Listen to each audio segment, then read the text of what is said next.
અહેવાલ પ્રસિદ્ધ થતાં જ તંત્ર ઘોર નિંદ્રામાંથી જાગ્યું।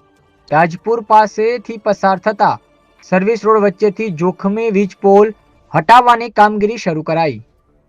સાબરકાંઠા જિલ્લાના પ્રાંતિજના તાજપુર પાસે એપેક્સ કંપની દ્વારા સર્વિસ રોડ બનાવવાની કામગીરી શરૂ કરવામાં આવી હતી, જેને લઈને ગ્રામજનો તેમજ વાહન ચાલકોમાં ખુશી જોવા મળી હતી।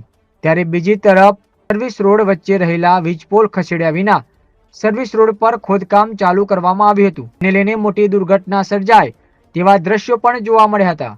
ત્યારે આ અંગે બીજી ન્યૂઝ ગુજરાતીમાં અહેવાલ પ્રસિદ્ધ કરવામાં આવતા તંત્ર સત્વરે ઘોર નિંદ્રામાંથી જાગી જોખમરૂપ વીજ પોલ ખસેડવાની કામગીરી શરૂ કરવામાં આવી હતી। અહેવાલ અલ્પેશ નાયક।